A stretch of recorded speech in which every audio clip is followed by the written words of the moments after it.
nossa resposta, Senhor, é envia-nos em nome de Jesus. Amém, amém. Deus é bom.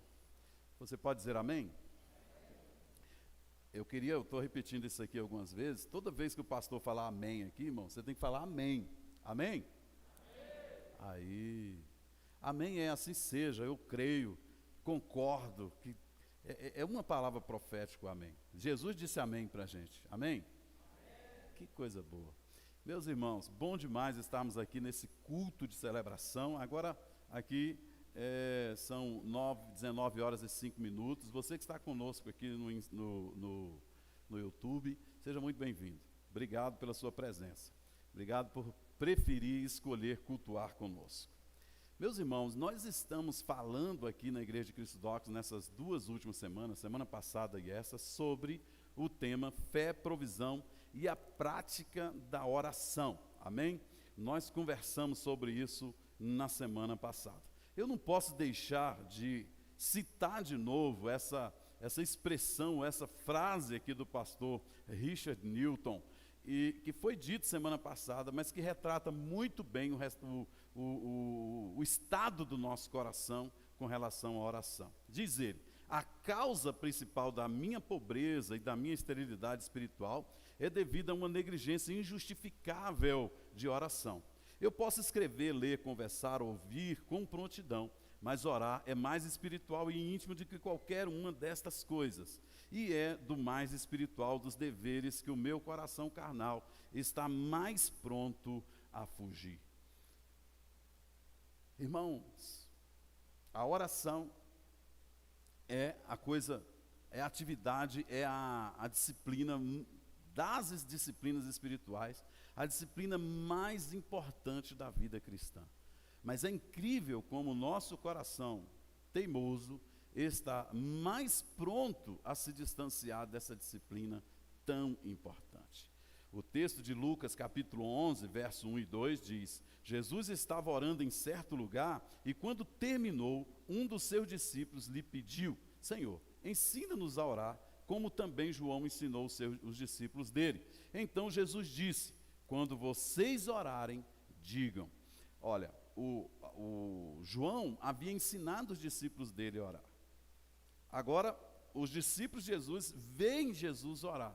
E o que eles fazem? Eles pedem Jesus para que Jesus possa ensiná-los a orar.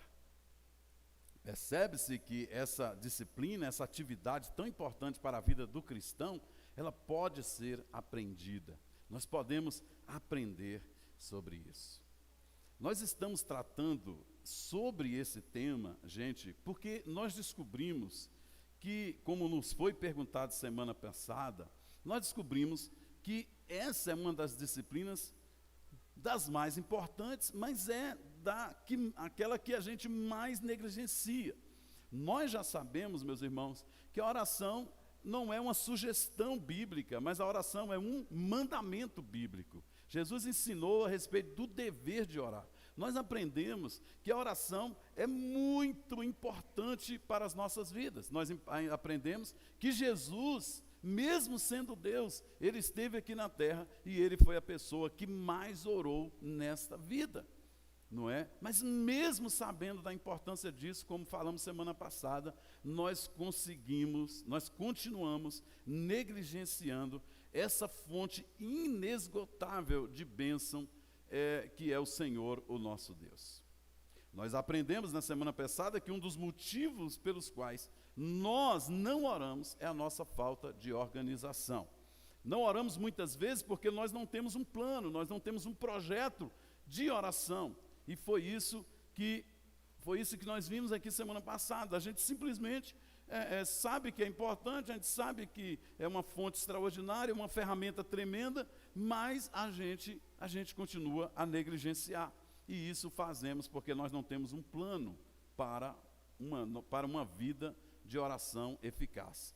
Baseados na experiência dos apóstolos, das pessoas do Velho Testamento e até da igreja primitiva, a gente sugeriu aqui algum modelo de organização para que a gente possa melhorar o nosso tempo com Deus, o nosso TSD, tempo sozinho com Deus. E nós demos aqui 7 pontos para organizarmos isso. Não vamos conseguir se não fizermos isso. Primeiro, separe um lugar para a sua prática de oração, baseado em vários textos. Mateus capítulo 6, Jesus diz, vai para o teu quarto. O próprio Jesus acordava cedo, ia para uma montanha. Então, ter um lugar de oração é importante. Separe em sua agenda um horário específico para a prática da sua oração. Você tem 24 horas por dia, então você tem que ter um plano. O meu horário de oração é tal horário, assim, porque se você não fizer assim, você não vai conseguir. Isso foi pregado aqui em todos os nossos cultos de celebração semana passada. Terceiro, estabeleça um período de tempo para se dedicar à prática da oração. Se você não estabelecer um período, eu vou ficar em oração por 30 minutos, por 40 minutos, por 1 hora, você não consegue ficar nem 3, nem 5 minutos, certo? Em quarto lugar, na prática da oração, você tem que ter certeza que será atendido. A pessoa com quem você está buscando, ela é poderosa, ela pode fazer qualquer coisa. Tudo é possível a Deus, certo? Então, você tem que levar essa moeda, a moeda do céu, para o seu quarto de oração. Qual é a moeda? É a fé. 5, combine a prática da oração com prática de jejum também. Você tem que aprender a jejuar. Jesus jejuou, os discípulos jejuaram, a igreja jejuou, enfim, a gente viu aqui em Atos capítulo 13, a igreja de Antioquia era uma igreja que ouvia Deus porque vivia na prática da oração e do jejum, e mesmo quando ia agir diante de uma ordem de Deus, eles então oravam e jejuavam para isso. Então é uma prática muito comum na vida da igreja. Em quinto lugar, sexto lugar, aprenda sempre sobre a prática da oração. Eu disse aqui que eu, por exemplo, todos os anos eu leio um livro, nem que seja repetido, nem que eu já tenha lido, um novo livro ou um livro repetido sobre a oração. Por quê? Se é uma coisa muito importante para Deus, deve ser uma coisa muito importante para mim. E se é uma coisa muito importante para mim, eu tenho que investir tempo e eu tenho que investir dinheiro nisso. Quantos estão me entendendo? Irmãos, tudo que a gente acha que tem valor, a gente investe essas duas coisas, dinheiro e tempo, tudo. A pessoa diz, não, isso é muito valoroso para mim. Quanto é que você gasta com isso? Isso é muito valoroso para mim. Quanto tempo você investe nisso? Então, o que tem valor para nós. Então, você quer descobrir quais são as coisas que você valoriza? Se você perceber que você investe muito tempo na frente da televisão, o que você valoriza é a TV. Se você descobrir que você investe muito tempo na frente das redes sociais, então o que você valoriza é isso. É uma dica, tá bom? Em aprendendo, em desejoso de aprender, a gente soube aqui que se aprende a orar com quem ora. A gente aprende a orar com quem ora. Se aprende a orar orando, não é? Colocando o joelho no chão. Se aprende a orar ensinando outros a orar, não é? João não ensinou, Jesus não ensinou. Então, chamando os novos convertidos, as mães chamando os seus filhos, os pais chamando os seus filhos para orar, porque nós aprendemos a orar orando. Sétimo lugar, dissemos semana passada, inclua a agenda de oração da igreja, a sua agenda pessoal de oração. Meus irmãos, existem muitas igrejas que elas não têm agenda de oração. Elas têm agenda de orar pelo povo, mas elas não têm agenda de oração com o povo, tá? Então, é um privilégio você ter uma igreja que tem uma agenda de oração. Disse aqui hoje de manhã e repito, nós temos uma agenda de oração que eu diria que é pequena, é medíocre, mas é a nossa agenda. E você deve incluir ela na sua vida, na sua agenda também. Nós oramos aqui na Igreja de Cristo Dogs há praticamente 20 anos, todas as quartas-feiras, 6h15 da manhã. E nós fazemos até 7 horas. Nós estamos fazendo isso, como disse, há 20 anos. Eu estou dirigindo essa oração há 20 anos, certo? Antes nós fazíamos aqui na igreja, hoje a gente faz no Instagram. Então, todas as semanas, 6h15 da manhã, você pode entrar no Instagram da Igreja de Cristo, Docmos, nós estamos em uma live orando. E você vai orar conosco, se você valorizar ou passar a valorizar isso aqui. A gente tem oração todos os sábados nós temos oração, que agora eu decidi acompanhar mais de perto. Então, todos os sábados, conforme a área que nós estamos de cobertura, conforme o nosso pastor, nós temos um horário, porque a gente ora de 7 às 19. Então, tem uma semana que a sua área vai estar 7, outra 8, outra semana vai estar 9, mas enfim, eu acho que é pelo menos uns 20 minutos de oração por pessoa, mais ou menos, né, pastor? Ou 30. E é um tempo especial demais que você pode tirar e estar com você. A gente faz orações aqui também, uma vez por mês, na sexta-feira, uma vez por mês, no que a gente chama de vigília, e a gente ora a partir das 10 da noite. O sonho meu é que nosso tempo de oração aqui, principalmente na nossa vigília, uma vez por mês, fique lotada aqui, e que nós valorizemos isso também. Dito isso, eu queria perguntar, quem aqui, de semana passada para cá, pode dizer que teve melhoras significativas em sua vida de oração esta semana? Levante a mão assim. Amém. Muito pouca gente. Eu vou pedir para você levantar a mão de novo com ousadia, porque eu preciso desse feedback. Quantas pessoas estavam domingo passados nos nossos cultos, ouviram a palavra, onde o pastor Leandro pregou aqui à noite, eu preguei pela manhã, então nós pregamos em todos os nossos campos a respeito dessa disciplina espiritual. Você que ouviu, já fez o seu plano, o lugar, o horário, o tempo, o coração, enfim, e você viu melhoras no seu tempo de oração, na sua vida de oração. Levante a mão assim, por favor. Amém. Quantos estão aqui, querem continuar crescendo nisso? Levante a sua mão assim. Muito pouca gente também. Mas eu quero, irmãos, exortar você a assimilar essa verdade, assimilar esse princípio extraordinário e vivê-lo de maneira poderosa, porque é isso que Deus quer para você. E eu queria dizer para você que isso é só o começo, Deus vai fazer ainda mais. Porque todas as pessoas, irmãos, que caminharam com Deus nessa terra, e que foram bem-sucedidas em suas passagens por aqui, elas consideravam a oração a principal atividade da vida delas. Basta ver a vida de Jesus, por exemplo. Marcos capítulo 1, verso 35, fala que Jesus era, e muitos outros textos, que Jesus era alguém de muita oração. Um guerreiro na oração, alguém que se dedicava a isso. Olhar a vida do salmista Davi. O salmista Davi, um homem que orou muito. Ele orou tanto que quando Davi morreu, tem um salmo que diz ao seu respeito assim, e as orações de Davi cessaram. Porque Davi era oração estava com Davi. Davi se identificava pela oração. Ele era um homem que orava. Os apóstolos, Atos dos Apóstolos capítulo 6, a partir do verso 1 ali, no verso 4 principalmente, quando veio uma demanda logística para que os apóstolos tratassem, o que os apóstolos decidiram? O texto sagrado diz que eles disseram, olha, nós não vamos mais. Nós vamos deixar esse trabalho menor com os diáconos e nós vamos nos dedicar à oração e à palavra. Porque o que não dizer do grande reformador Lutero, ele que foi o grande reformador, ele disse, eu tenho tanta coisa a fazer que não consigo prosseguir sem investir 3 horas diárias em oração. O Lutero, talvez o pastor Bill Haber da igreja Willow Creek, ele foi inspirado nessa frase de Lutero quando ele decidiu dar um nome, o título para o seu livro, Ocupado Demais para Deixar de Orar. Então, as pessoas que têm mais coisas para fazer são as pessoas que precisam de se dedicar mais à oração. O que dizer de John Wesley, o grande avivalista do século XVIII? Foi ele que disse, Deus não faz nada que não seja em resposta à oração.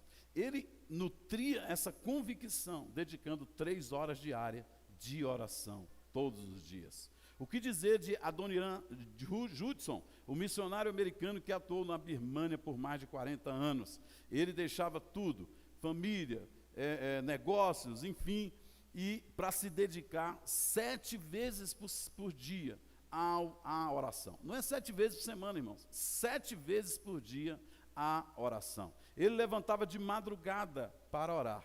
Depois orava o que parava o que estava fazendo para 9 horas da manhã orar de novo. Depois, ao meio-dia, ele tirava outro tempo para orar ao Senhor. Às 3 horas da tarde, ele volta a buscar o Senhor, o seu Deus, novamente. 18 horas na viração do dia, ele buscava o Senhor de novo. 21 horas, ele novamente se dedicava à oração. Às 0 horas, ele concluía o seu tempo de oração, orando um pouco mais. Aí você vai ver a obra que esse irmão fez e a gente fica espantado como ele marcou a sua geração e deixou um legado extraordinário para gerações futuras. A gente podia hoje citar vários e vários outros homens que marcaram as suas gerações. Pessoas extremamente comprometidas com a oração. Mas por hora eu queria apenas que vocês se inspirassem com essas poucas pessoas que eu citei aqui. Na semana passada nós falamos de um plano prático para começarmos a orar. Hoje nós vamos falar de um esquema também prático que pode nortear os nossos períodos de oração. Você já estabeleceu horário, você já estabeleceu lugar, você já estabeleceu período, você já estabeleceu um coração de fé, você já estabeleceu a sua agenda com a da igreja, enfim. Mas no tempo da sua oração, como será? O que você fará? Meus irmãos, às vezes você não ora porque você não sabe orar, não é? Mas nós todos aqui dentro hoje aprenderemos agora como seguir em oração no tempo que Deus nos deu. O pastor Cho, pastor da maior igreja do mundo que fica na Coreia do Sul, tido como um dos homens mais comprometidos com a oração da nossa era, né, do contemporâneo nosso, ele no início do seu ministério orava 5 horas por dia. E ele disse que todos os cristãos creem que Jesus é poderoso, creem que Jesus pode fazer infinitamente mais do que pedem ou pensam. Mas a maioria deles não sabem orar de maneira eficaz. É por isso, irmão, segundo ele, que nós não experimentamos crescimento na nossa maturidade e continuamos sendo pessoas infantis, espiritualmente precisando de leite materno, nunca podendo comer uma comida mais sólida. Ele ainda diz o seguinte: para orarmos de modo profundo e eficaz durante períodos mais longos, devemos tentar descobrir as melhores maneiras de orar. Como orar com mais eficácia? Irmãos, eu tive o privilégio em 2008 de ir na Coreia do Sul. E eu tive uma experiência de oração extraordinária, até contei aqui semana passada, mas tudo naquele lugar respira oração. Eles têm uma montanha de oração, que na verdade é uma área assim, como se fosse um sítio, né, bem grande, e eles estabeleceram pequenas células, pequenos células mesmo, né, quartinhos bem pequenininhos, que a gente tem que entrar assim, de oração, e eles passam, e eles oram ali dentro, eles fazem grandes períodos de jejuns ali dentro. Então é muito comum, uma igreja com 1 milhão de pessoas, aquele monte está sempre com muitas pessoas. E eu fui visitar aquele monte e fiquei impressionado, porque no dia que nós fomos visitar, o pastor Cho foi lá orar numa gabinezinha, numa daquelas celas que ele tinha hábito de orar desde 50 anos atrás, quando ele começou o ministério. Quando eu cheguei na Coreia, cheguei numa sexta-feira, no final da tarde, fiquei num hotel na frente e me organizei, porque naquele dia teria vigília. E todas as sextas-feiras, a gente faz uma vigília por mês aqui, acha que está fazendo grandes coisas, mas eles fazem vigílias todas as sexta-feiras e a noite toda. E eles têm uma nave que cabe 38 mil pessoas, e eu entrei naquele prédio por volta das 22 horas, 23 horas por aí, e fiquei impressionado com tanta gente orando ali naquele prédio. Tudo ali, irmãos. Eles respiram basicamente 2 coisas de maneira mais essencial, que é a vida comunitária, a vida de célula, a vida de grupo pequeno e também a oração. Essa é a base da vida deles. O pastor Cho escreveu muitas vezes, muitas coisas a respeito de oração. e ele tem alguns livros, mas ele tem um livretinho chamado Oração Eficaz, que eu gosto muito, porque ali, naquele livrinho, ele fala de alguns estilos de oração que a gente pode se utilizar para melhorar o nosso tempo de oração. Ele fala ali da oração livre. É um período de oração quando você é como que alguém que está fazendo uma caminhada sem necessariamente saber onde vai dar, não é? Passeando. Ele fala de uma oração temática, aquela oração que você ora por tema, dedicadamente, e você só para depois que termina de orar por cada um daqueles temas, né? O que ele chama de temática. Vou orar por missões, vou orar pela a salvação da minha cidade, eu vou orar pela salvação de determinada família, eu vou orar, então ele tem um tipo de oração que ele chama de ondas, ele tem um tipo de oração chamada de oração posicionais, não é? Eu, em vez de quando, faço esse tipo de oração aqui nas nossas vigílias. A oração posicionais são aquelas orações que são feitas considerando as figuras bíblicas para a igreja. Por exemplo, a igreja é a noiva de Cristo. Então, qual é a condição, a postura de uma noiva diante do seu noivo? Então, a pessoa vai orando, declarando como noiva a santidade, a reverência ao noivo, coisa desse tipo, né? A figura, por exemplo, do rebanho, de ser ovelha e ser o pastor. Então, qual é a posição, como que deve se comportar a ovelha diante do seu pastor, o que deve se alimentar, enfim, esse posicionamento. Por exemplo, uma outra figura é a figura da videira, não é? Jesus disse que ele é a videira e a igreja, cada um de nós somos os ramos. Os ramos só dão frutos se estiver apegados a eles e tal. E ele vai mostrando que é muito interessante termos um esquema de oração que pode nos ajudar, que é a oração posicional. E entre outros que ele coloca ali. Mas existem muitos outros esquemas que são eficazes, que podem ser desenvolvidos no nosso período de oração. Mas existe um que nós temos aprendido já com muitas pessoas e ao longo de muitos anos, que tem demonstrado muita eficácia por aqueles que o seguem.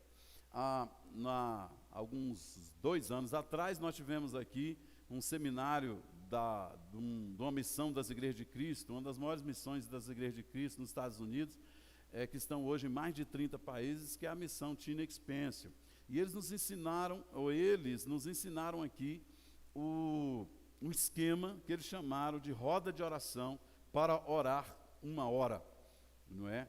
E eu tenho visto outros grupos ensinando esse esquema de oração, que é muito importante, e alguns com algumas variações. E eu gostaria de apresentar esse esquema aqui para vocês. Depois eu vou disponibilizar o slide do que eu estou falando aqui para toda a igreja, e quem sabe você pode se utilizar desse projeto aqui para passar o seu tempo com Deus, orando ao Senhor.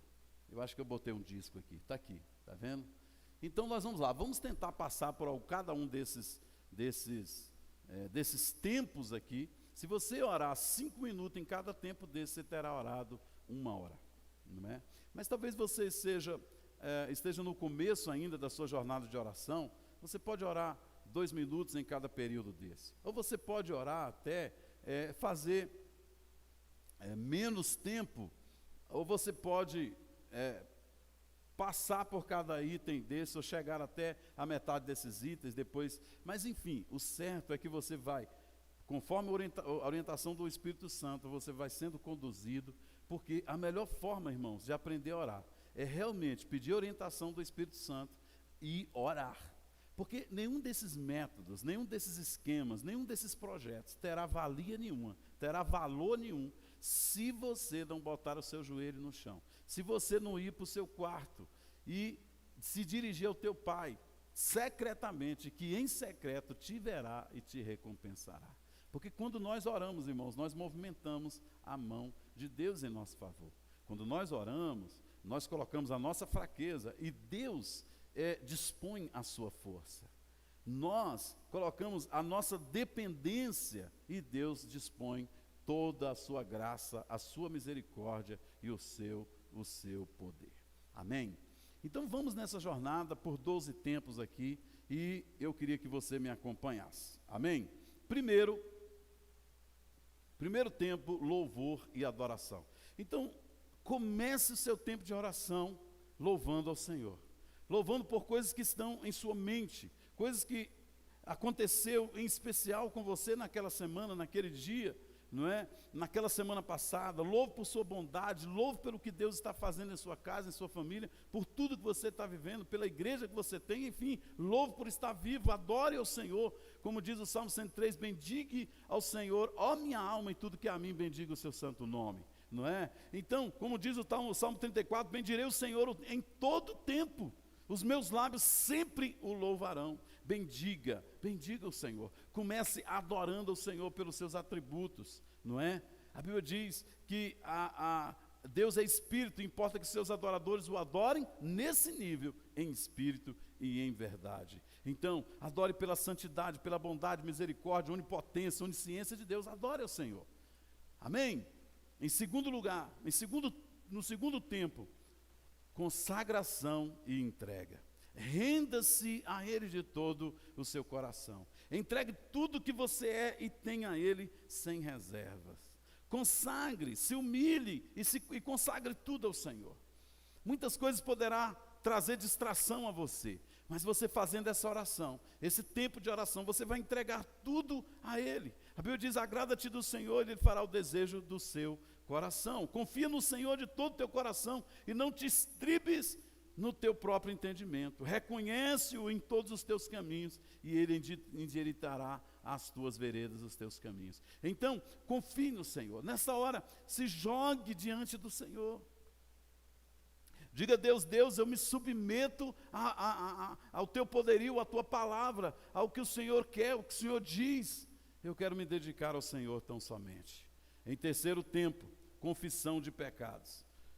Meus irmãos, o texto de João, 1 João capítulo 1, verso 8 e 9 diz, se dissermos que não temos pecado nenhum, a nós mesmos nos enganamos e a verdade não está em nós. Se confessarmos os nossos pecados, Ele é fiel e justo para nos perdoar os pecados e nos purificar de toda a injustiça.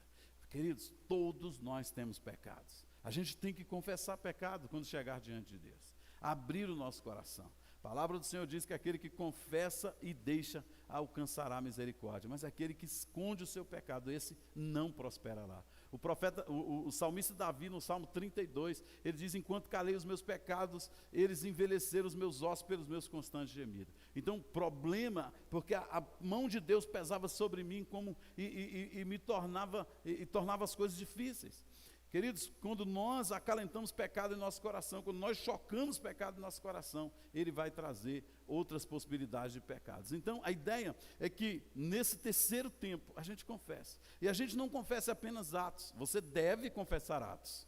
Você deve confessar os seus atos. Mas você também deve confessar caráter. Se você está repetidamente caindo em determinados pecados, isso configurou um caráter e você tem que confessar o seu caráter, não somente o ato. Estou dizendo que você deve confessar o seu pecado, os seus atos, mas principalmente o seu caráter, se você perceber que estas coisas se tornaram já parte da sua identidade. Uma pessoa que tem um hábito terrível de mentir, sempre está mentindo, está dizendo meias verdades que na verdade são mentiras inteiras. Essa pessoa tem que confessar, meu Deus, eu confesso o meu caráter, eu sou mentiroso. Uma pessoa impura que está sempre caindo em pecados de impureza, constantemente, ele precisa não confessar o ato apenas, mas confessar o seu caráter de impuro. Uma pessoa que está sempre caindo, por exemplo, no pecado de murmuração, é uma pessoa que murmura sempre. Essa pessoa precisa de confessar o seu pecado de murmurador, o seu caráter de murmurador, não é? Uma pessoa que está está lidando com inveja sempre, muitas vezes, isso é uma constante em sua vida, tem que confessar o caráter de invejoso, sabe, para que seja livre, porque aquele que confessa seus pecados e deixa, alcançará misericórdia. Amém? Em quarto lugar, pedidos pessoais. Entregue os teus problemas ao Senhor. Fale especificamente a Ele o que você precisa. Peça isso insistentemente e continuadamente. O texto sagrado diz: pedi, pedi e dá-se-vos-á, buscai e acharei, batei e abri-se-vos-á, pois todo o que pede recebe, o que busca encontra, e quem bate abrir-se-lhe-á. Tem uma lista de pedidos de oração, tem uma lista lá, pedidos de oração e orações respondidas. Tem essa lista lá, na sua vida, no seu caderninho, e coloque aquilo diante de Deus. A palavra do Senhor fala de uma viúva que tinha uma causa na justiça, e ela colocava diante do juiz. O juiz não temia a Deus, não temia os homens, mas ela insistentemente colocava: julga a minha causa, julga a minha causa. E o texto sagrado diz que aquele juiz, apesar de não temer homens e nem Deus, ele resolveu a questão da juíza por causa da insistência. E Deus diz: preste atenção no que o juiz disse. Eu não temo a homens nem a Deus, mas eu vou resolver a questão dessa viúva por causa da sua insistência. Irmão, mais Deus fará em seu favor. O que é que você tem? Eu acho interessante, eu citei aqui hoje pela manhã, disse que nós estamos orando aqui há 20 anos. E eu fico impactado com um grupo de oração. Nós estamos com um monte de crente aqui, e aí a gente pergunta: e aí, quem quer fazer um pedido de oração? O indivíduo não tem um pedido de oração. Alguma coisa está errada, irmãos. Ou a pessoa não tem consciência de quem ela é, ou não tem consciência de quem Deus é. Olha, se Deus é uma fonte inesgotável de graça, de poder, de provisão, como que alguém chega diante de Deus? Porque o texto de Hebreus diz que aquele que se aproxima de Deus precisa de crer que Ele existe e que é galardoador daqueles que o buscam. Deus não somente existe, irmão, mas mais que isso, Ele interfere, Ele entra em nossas vidas, Ele quer participar conosco, e nós temos pedidos a fazer para Ele. O que você precisa? É interessante, eu estava dizendo hoje que a pastora Patrícia, por exemplo, há anos nós estamos orando, e há anos a oração dela é: libertação do meu irmão. De forma que, se eu for orar pela pastora Patrícia, eu lembro da oração que ela pede, porque isso a identifica, não é? Tem situações, por exemplo, eu estava falando aqui, o pastor Salles, todas as vezes, a oração dele, nos últimos anos, foi a mesma: eu queria a cura do meu pai que está cego. Você sabe o que ele disse hoje, quando eu fui mencionar isso aqui? Todas as manhãs de quarta, quinta-feira, quando nós orávamos aqui: eu quero oração pelo meu pai que está cego. Ele falou aqui hoje que o pai dele já está conseguindo ver as horas no relógio. Pode aplaudir Jesus por isso.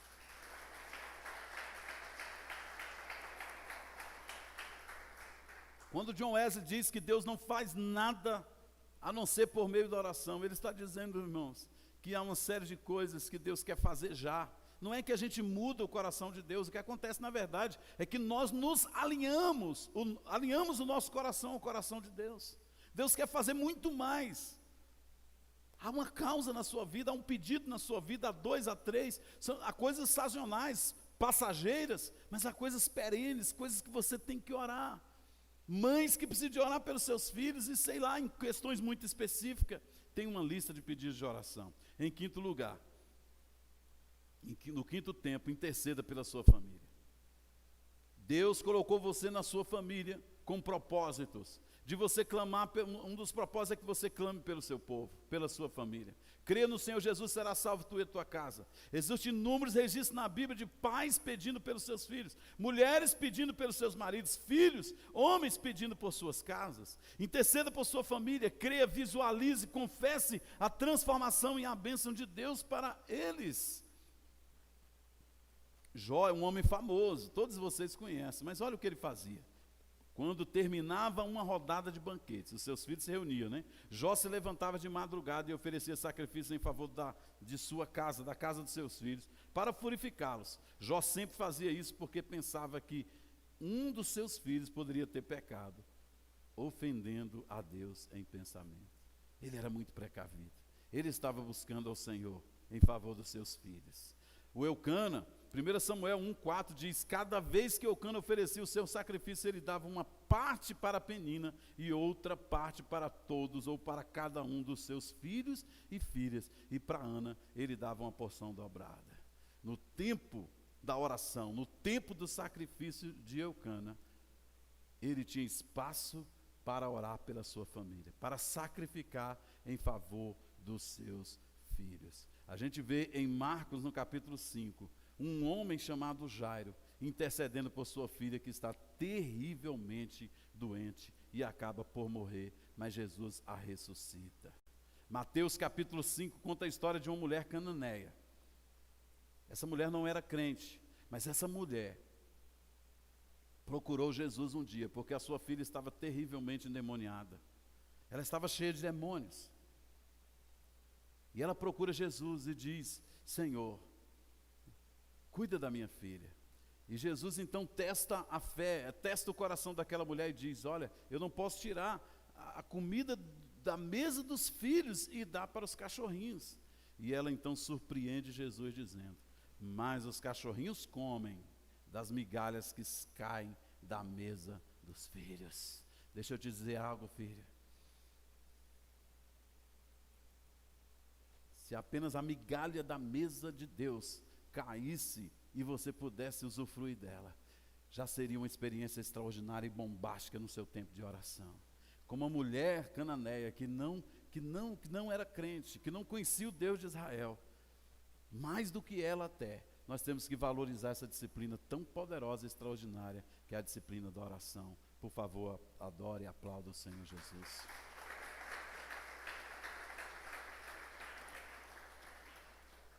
Sexto tempo, interceda pela sua igreja. Meus irmãos, existem tantas necessidades na igreja local. Nós temos demandas, nós temos os propósitos de Deus para cumprir em nossas vidas. Separe então um tempo para você orar, clamar a Deus em favor da sua igreja local, que é a esperança do mundo. Olha, nós temos que abençoar aqueles que nos abençoam. A gente tem que orar, meus irmãos, pela nossa igreja local, porque a nossa igreja local, que gera fé no nosso coração, é essa comunidade terapêutica que nos abençoa. Então nós precisamos de dedicar um tempo de oração para essa que é a nossa igreja, a nossa comunidade, onde está o nosso povo. Amém? Orar pelos projetos, pelos propósitos da igreja, por tantas coisas, pelo propósito que a igreja tem para cumprir no seu tempo, na sua geração e também na sua geografia. Em sétimo tempo, interceda por seus líderes. Ore pelos seus líderes espirituais. Paulo pede para a igreja de Éfeso, para que essa igreja ore por ele. Olha o que diz o texto de Efésios 6,19. E orem também por mim, a fim de que Deus me dê a mensagem certa, para que quando eu falar, fale com coragem e torne conhecidos os segredos do Evangelho. Meus irmãos, o apóstolo Paulo, o grande apóstolo Paulo, está pedindo oração para a igreja. A igreja deve orar para os seus pastores. Ore pelo seu pastor sênior, ore pelo seu pastor de área, ore pelo seu líder de célula, ore pelo seu discipulador, ore pelas pessoas que geram fé em seu coração. Nós temos que orar, meus irmãos. A palavra do Senhor diz que quando o pastor cai, as ovelhas se dispersam. Vocês não têm ideia da desgraça que é se um pastor cai da presença de Deus. A gente não tem noção do que é isso. Mas nós passamos, às vezes, meses e até anos, sem mencionar a vida dos nossos líderes, a vida dos nossos pastores. Ore pela família sacerdotal do seu pastor. Coloque o seu joelho no chão, reserve um tempo para orar por ele. Faça isso. Meus irmãos, a gente ensinou aqui um método bem simples que pode ajudar, e eu posso repetir aqui. Uma coisa que a gente tem ensinado à igreja, para que a gente não esqueça de orar pelo nosso pastor. Ore. Todas as vezes que você for orar pela sua comida, por um alimento, lembre de orar pelo seu pastor. Vou comer, vou orar pela comida, então aquilo me reporta a oração do meu pastor. E você simplesmente, depois de orar pelo seu alimento, coloque o seu pastor diante de Deus e diga: meu Deus, eu quero a tua bênção sobre a vida do meu pastor. Eu quero o teu livramento sobre a vida dele. O conduzo, lhe dê sabedoria, lhe dê graça, entendimento, lhe dê sabedoria para conduzir esse rebanho e para trazer a palavra profética a ela. Simples assim. E você vai ver que você orará mais pela sua liderança. Não levante a mão. Qual foi a última vez que você orou por mim? Não levante sua mão. ore pelos seus governantes. Por que todas as manhãs de quarta-feira a gente dedica um tempo para orar pelo nosso presidente? Independente, a gente não tem partido, irmãos. O que a gente tem é Deus, o que a gente tem é a palavra, o que ela tem nos ensinado. E o texto de 1 Timóteo 2, de 1 a 2 diz: antes de tudo, recomendo que se façam súplicas, orações, intercessões e ações de graça por todos os homens, pelos reis e por todos os que exercem autoridade, para que tenham uma vida tranquila e pacífica, com toda piedade e dignidade.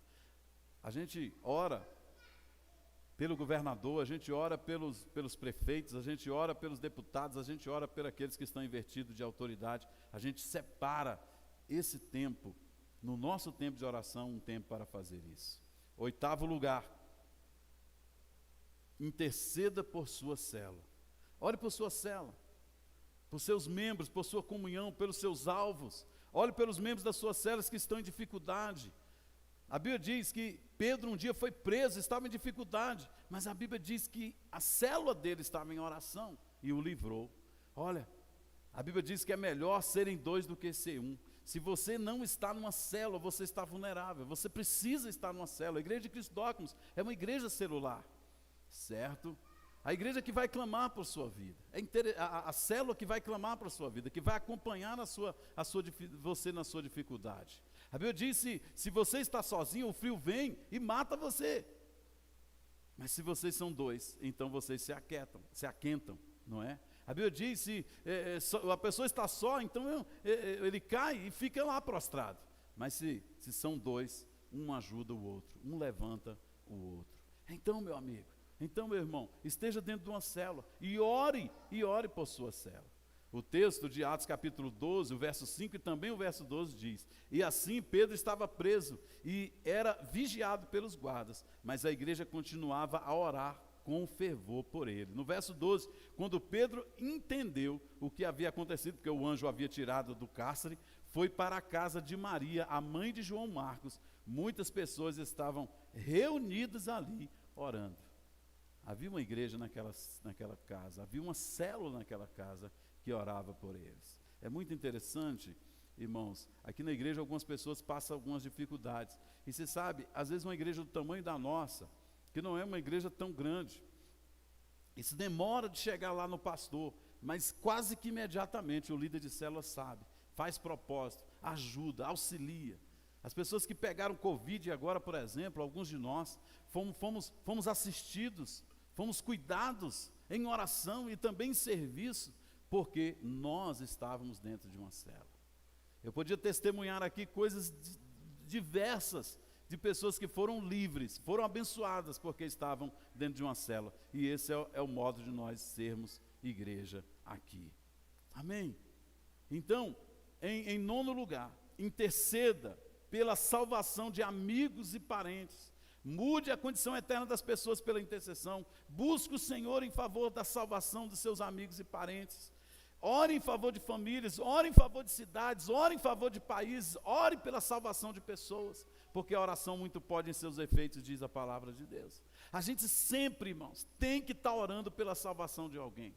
Sempre alguém tem que ser alvo das nossas orações, porque é pelo clamor da igreja que as pessoas chegarão a Deus. Em 10º lugar, lendo a palavra e orando a palavra. Então tire um tempo no seu devocional para ler a palavra. Talvez você está fazendo o DOC 180, por exemplo, e você deve passar um tempo ali orando. Ou não, dedique um tempo de leitura da palavra, leia as promessas de Deus nos Salmos, nos profetas, etc. Tome a Bíblia e comece a orar as Escrituras, liberar para a sua vida, se apossando das promessas que ali se encontram, usando, por exemplo, o Salmo 119, onde tantas promessas são estabelecidas. Tome emprestadas as mais belas expressões de oração dos Salmos, para a sua vida. Em 11º lugar, ouça a Deus. A oração é uma via de 2 mãos. É um diálogo onde você fala e você também ouve. Nós podemos falar com Deus, mas nós podemos ouvir a Deus. Isso é uma conversa, isso é um diálogo. A Bíblia diz que na viração do dia, Deus encontrava com Adão no jardim para conversar com ele. Então, o tempo de ficar quieto, em silêncio diante de Deus, ouvindo o Senhor. É um período de quietude, de contemplação, onde você recebe instruções de Deus. Olhe para mim. Olhe para mim. O tempo da sua oração, no tempo da sua oração, tem que ter um tempo de quietude, onde você vai ouvir o Senhor. E tudo isso leva tempo. É possível realmente, irmãos, que nós tenhamos uma vida de oração eficaz. Olhe para mim aqui. É possível a gente ter um tempo de oração, uma vida de oração eficaz, sem que nós dediquemos tempo a isso. O texto de Eclesiastes 5:2 diz: não te precipites com a tua boca, nem o teu coração se apresse a pronunciar palavra alguma diante de Deus, porque Deus está no céu e tu estás na terra, assim seja pouco as tuas palavras. A gente fala, mas a hora de ouvir, porque é a hora para tudo. Concentre-se em ouvir a voz lá no teu interior, a voz do Espírito Santo lá no teu coração, onde você pergunta o que Ele quer de você, o que Ele quer que você faça, qual é a vontade dEle. Seja firme no propósito de buscar o Senhor, de buscar a palavra de Deus para a sua vida, a aplicação da palavra de Deus para a sua vida. Tenha esse diálogo com Ele. Você pode também fazer perguntas específicas a Deus, talvez perguntas difíceis, de coisas que você não entende, pelas quais você quer resposta. Seja sensível ao que o Espírito vai falar, porque essa é a dinâmica. Eu pergunto, eu ouço e obedeço. As pessoas que oram, irmãos, são pessoas poderosas na terra. Às vezes elas não têm muito dinheiro, elas não têm muita influência na terra, elas não são grandes autoridades, mas elas são conhecidas no céu. 12º lugar, ações de graça. Conclua o seu tempo de oração com ações de graça. 1 Tessalonicenses capítulo 5, verso 18 diz: em tudo dai graça, porque esta é a vontade de Deus em Cristo Jesus para convosco. Comece a agradecer ao Senhor pelo seu dia, pelo seu tempo de oração, por tudo que Ele tem te dado, pela saúde, pelos seus pais, pela sua igreja. Agradeça ao Senhor. Ele é bom, meus irmãos. Alguns de nós estão achando muito difícil passar algum tempo de oração, mas era difícil quando nós não sabíamos que nós precisamos de ter um lugar, um tempo e um período, um horário. Quando nós não sabíamos que nós precisamos de um esquema para nos guiarmos. Se você orar por 5 minutos, cada um desses períodos, você irá orar pelo menos por 1 hora. Talvez você quer experimentar fazer isso, orando por meia hora. Que faça, mas comece, porque absolutamente nenhum desses métodos poderá te ajudar se você não botar o joelho no chão e orar. Eu queria que você ficasse de pé, porque nós vamos orar agora. Amém?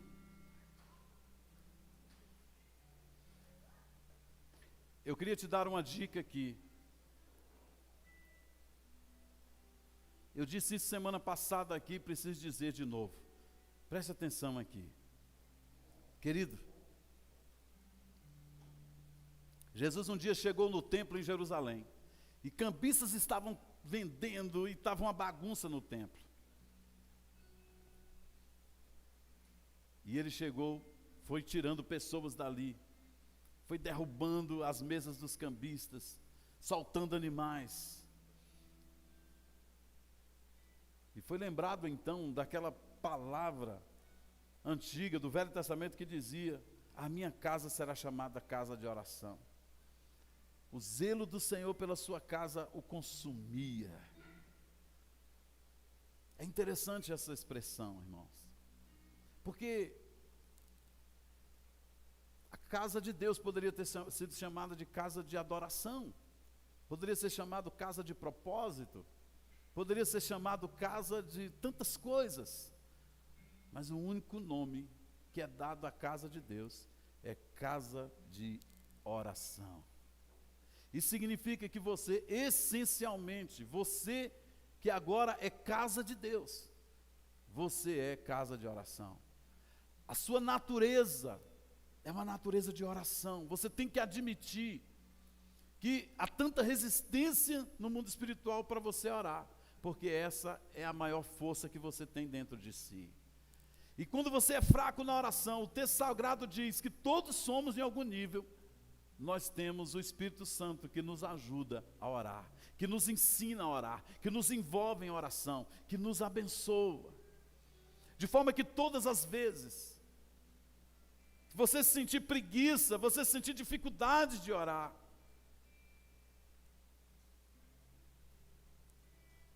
você vai dizer: eu sou casa de Deus. Eu sou casa de oração. Essencialmente, eu sobrevivo a partir da oração. A oração é o oxigênio da alma do cristão. Eu e você precisamos de orar. Todas as vezes que você sentir dificuldade, preguiça, indisposição para orar, você vai dizer essas duas frases aqui que eu vou te ensinar hoje. Você vai dizer: eu não preciso ter vontade de orar para começar a orar. É um segredo, filho. Você não precisa ter vontade de orar, porque se você esperar a vontade chegar, é possível que você não vá ter uma vida de oração. Talvez alguns aqui hoje já estão há tempos esperando essa vontade, e dizem assim: o pastor fulano, o pastor ciclano, ele tem vontade de orar, eu não tenho. Ei, todas as vezes que você tiver essa indisposição, dificuldades para orar, diga para você mesmo: eu não preciso ter vontade de orar para começar a orar. Diga para você mesmo: eu sou casa de Deus, eu sou casa de oração. Coloque a mão em seu coração e diga assim: eu não preciso ter vontade de orar para orar. Eu sou casa de Deus, eu sou casa de oração. Aleluia. Meu Deus, nós estamos aqui começando um novo tempo em nossa vida, em nossa igreja, em nossa casa, em nossa família. Meu Deus, nós decidimos, Senhor, que mais do que ter uma teoria a respeito de oração, nós vamos colocar os nossos joelhos no chão, porque agora nós temos um lugar, meu Deus, para orar. Agora nós temos um horário para orar específico. Nós decidimos na nossa agenda priorizar um tempo para o Senhor, porque isso será bom para nós. Nós, ó Deus, nós temos um período de oração, nós temos um esquema de oração, e com tudo isso, Deus, nós temos o Senhor, o Espírito Santo, para nos conduzir, para nos ajudar em oração. Nós sabemos, Senhor Jesus, que haverá resistência espiritual, resistência física, emocional, mas nós decidimos, Senhor, que não precisamos de vontade para decidir orar. Antes, faremos como os atletas. Os atletas não precisam de vontade, disposição para treinar, e nós nos levantaremos e iremos orar, simplesmente assim, porque nós somos a casa de Deus, nós somos casa de oração. Você está comigo? Por favor, levante suas mãos e faça a sua oração pessoal, dizendo: eu creio, meu Deus, onde nunca faltará o amor.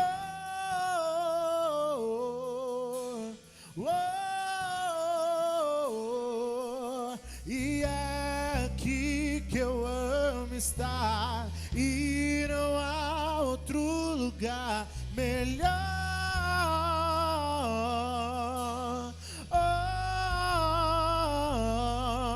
Eu encontrei o meu lugar, onde nunca faltará o amor.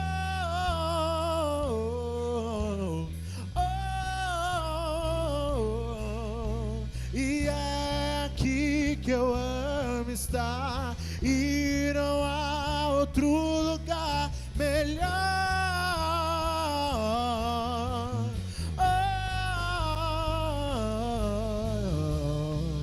Há um lugar secreto. Deus está com saudade de ouvir a voz de alguns aqui.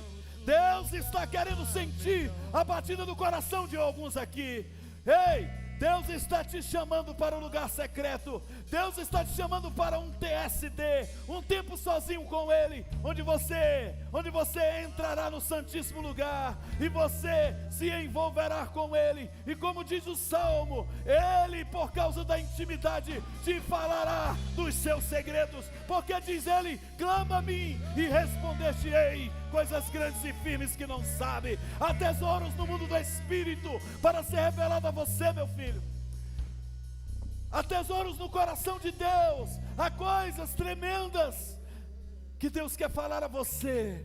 Ele se tornou o seu amigo, mas Ele quer ir mais longe. Ele quer ser íntimo do seu coração. Ele quer se encontrar contigo. Ele quer falar contigo. Faça um propósito hoje diante do Senhor. Diga, Deus, eu entendi a mensagem. Eu quero viver nesse nível, porque a partir de hoje, querido, a tua vida de oração não será mais a mesma. A partir dessa série de mensagens, a partir desse tempo, você como Jacó, você vai entrar em oração com Deus, você vai lutar com Deus. A respeito de Jacó foi dito, eu vou mudar o teu nome, eu vou mudar a tua história, Jacó. Tu agora se chamará Israel, porque você lutou com Deus e com os homens e venceu. Você sabe, quando nós vencemos a luta com Deus, é quando nós, em humilhação, quando dedicamos tempo, nós diante dele,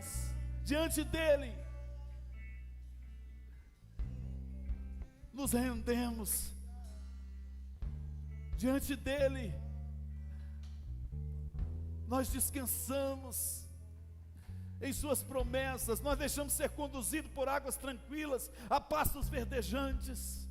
Você sabe, quando nós vencemos os homens, quando nós vencemos o nosso orgulho, quando nós vencemos a nossa vaidade, quando nós vencemos o nosso querer, quando nós vencemos a nossa vontade e nos submetemos à vontade dele em oração. Nós vencemos os homens quando nós não os resistimos, e quando eles nos obrigam a andar uma milha, nós vamos duas com eles. Quando nós aprendemos a levar desaforos para casa, quando nós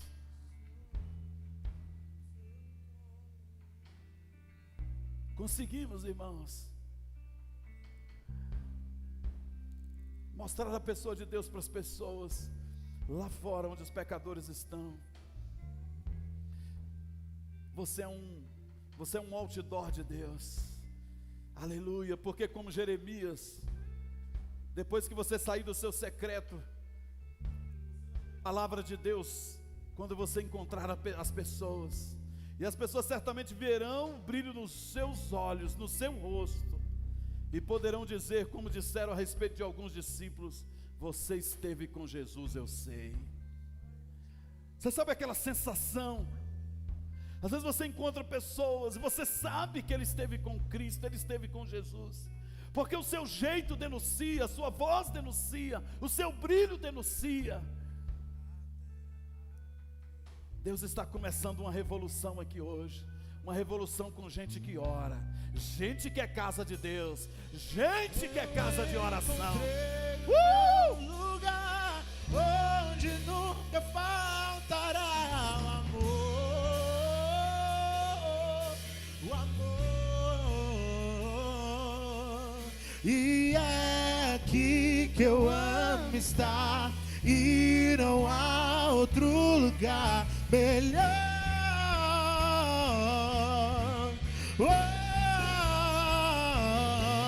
Eu encontrei o meu lugar, onde nunca faltará o amor.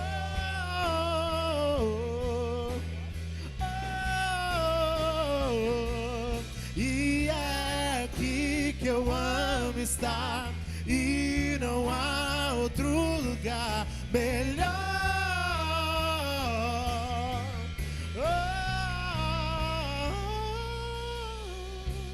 Você pode aplaudir bem alto. Aleluia. Aleluia.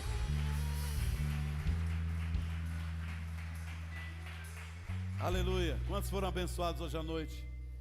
Essa semana você vai ser convidado para fazer parte de uma rede de oração.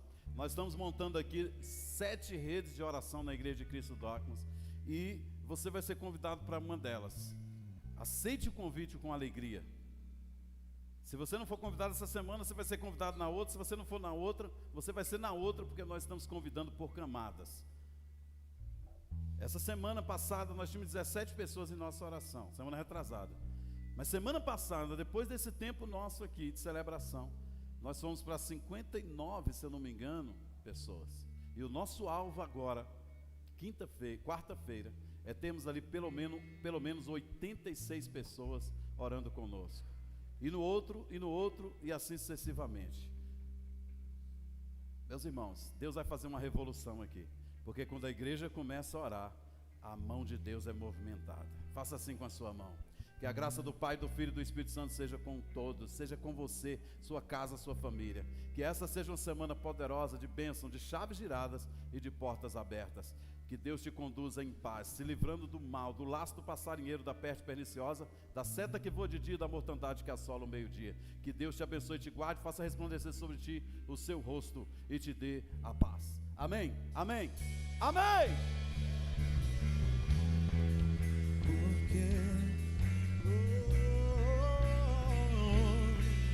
Eli, lama sabachthani. Deus meu, por que desamparastes teu filho? Eli, lama sabachthani. Deus meu,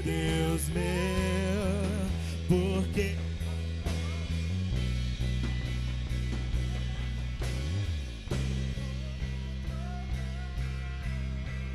impetuoso